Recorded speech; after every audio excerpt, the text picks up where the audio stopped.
I was paid a healthy bounty for Ringo and Curly Bill, and realized there was real money to be made. That's why I went after Henry Plummer.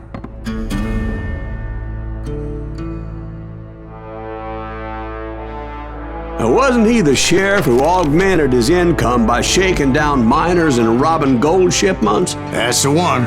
Oh yeah, I remember him. He ran that gang of thieving outlaws called the Innocents. So it's true that you went toe-to-toe with him? Indeed I did, son. Indeed I did.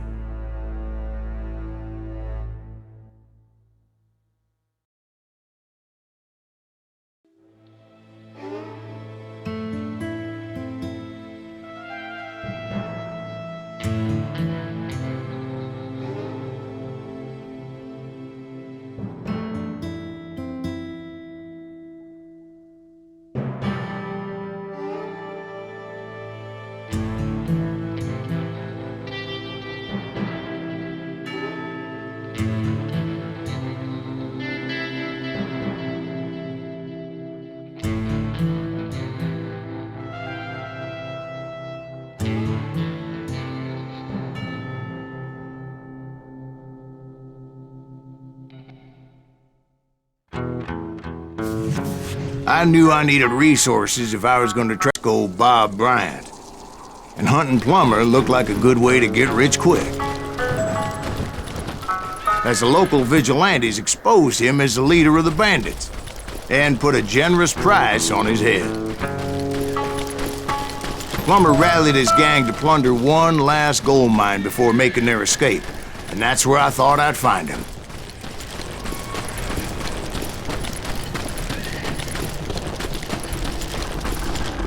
It makes me nervous standing so close to all these goddamn barrels of gunpowder. Why would you be nervous? No one has the cojones to come after us. As long as you don't light up a cigar, we're fine. Besides, George is up there on the rocks with that rifle of his. Nothing gets past. As my late father pointed out to me more than once, God made men, and Samuel Colt made them equal.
I knew that dynamite wasn't mine, so I decided the polite thing would be to return it.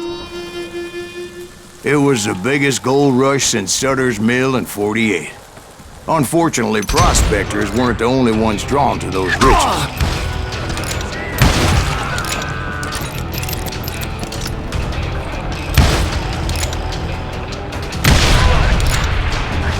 There were thieves and killers, robbing travelers and hijacking gold shipments.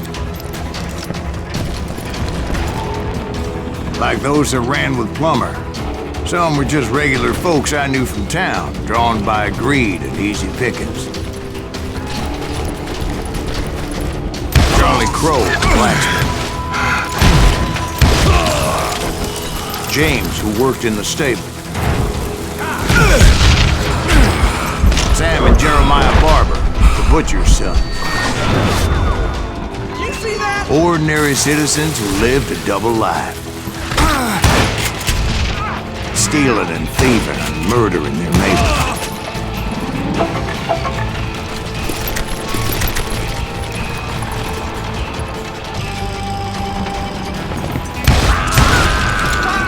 Of course, the rest were veterans of the Civil War.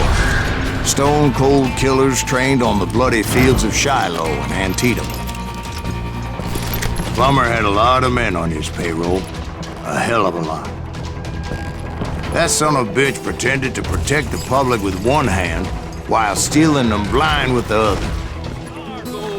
He set up a defensive perimeter which I had no idea how to breach. Dangerous, desperate individuals. I was outnumbered and in way over my head, but I was too damn stubborn and stupid to realize it. I thought I was some kind of hero. Show yourself, coward!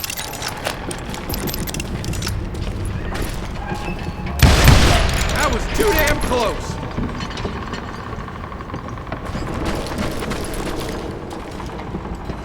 You're done.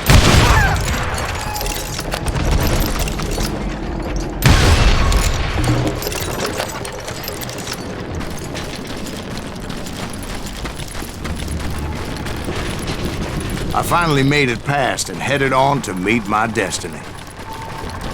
But first, I had something I needed to figure out. I had a few ideas on how to get into that mine, but once I made my decision, I knew there was no turning back. So my first thought was to enter the nearest mine portal. I saw an entrance. Made sense. It was the quickest way in, but that also made it more dangerous, as there would undoubtedly be enemy pickets posted along the way. He's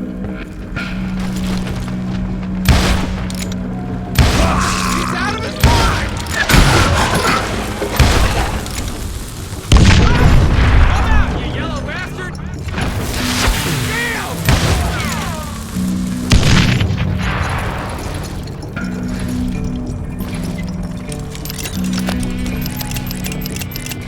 You're dead!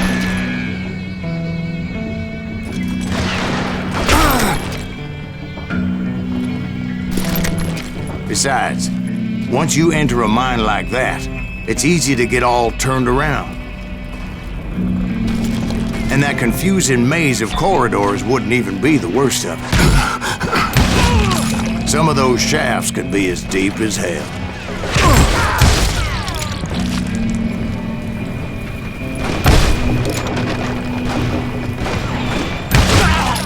A single stumble or misstep can easily end in a deadly plunge to oblivion.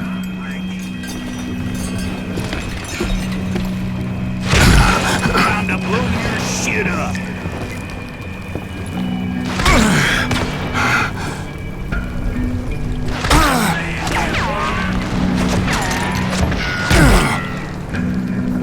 I do not deserve to die like this.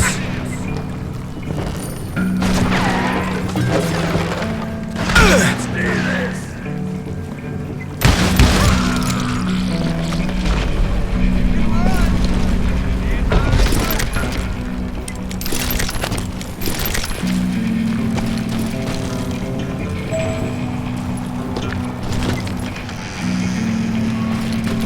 Quick reflexes often make up for a lack of common sense. Luckily, I was never one to be easily bushwhacked. I would just need to be careful not to blow myself to kingdom come. I will drop you down a mine shaft. You can run, but you can't walk.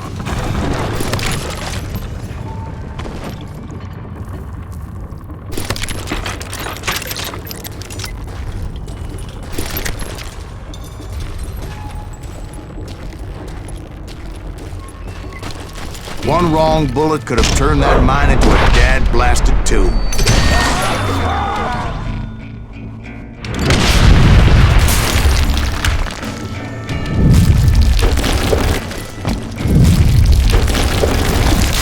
I freely admit that my plan of attack was not just honest, but clearly insane.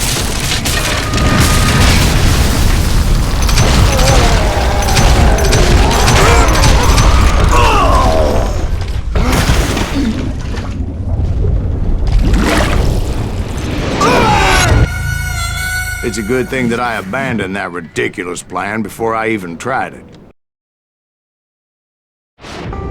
Instead, I spotted a ladder, a way into the mine from the opposite side.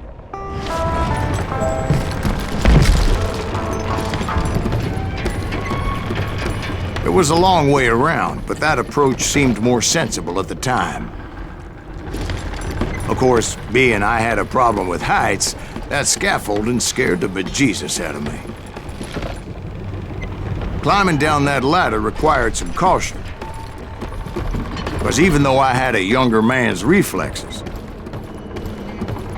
no man can dodge a damn bullet while climbing down a rickety ladder. I was determined not to give up. That Sheriff Plummer seemed quite the despicable character. When the vigilantes discovered what the sheriff was up to, people were outraged. That 10,000 they put on his head would go a long way to helping me find old Bob. And I had made it my mission to settle that score come hell or high water.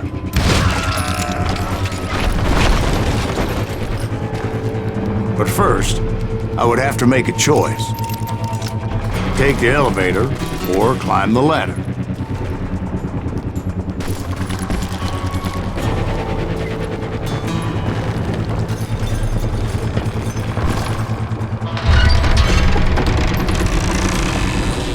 I picked the more convenient and more dangerous route.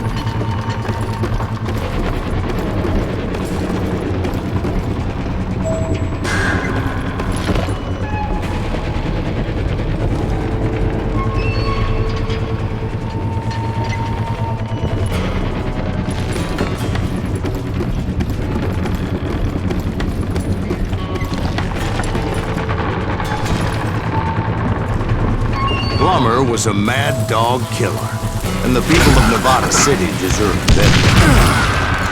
Nevada City? Well, I thought Plummer met his maker in Bannock, Montana. Right, well, he was the sheriff of both places one time or another, but that's neither here nor there. The point was, taking him down would save a lot of lives, including my own.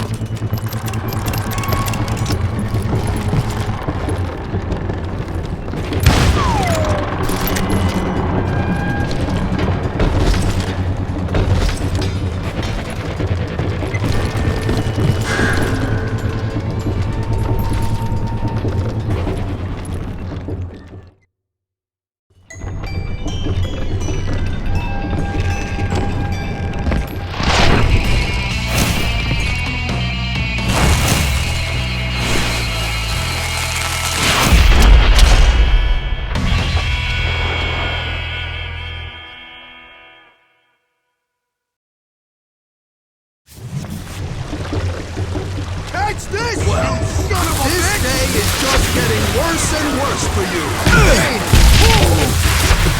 Henry Plummer was clearly unhinged, and I could see right away that this was gonna take some doing. What do you think you're doing?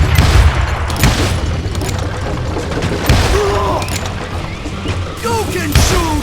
Can you aim?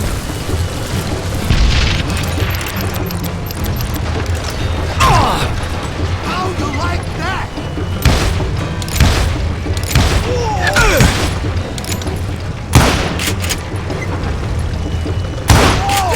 I need some help here! Come on, boys! Take this cocksucker out! Down for cover!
So that's how Henry Plummer died. Him and his crew were worth their weight in gold. And now, I was officially a bounty hunter.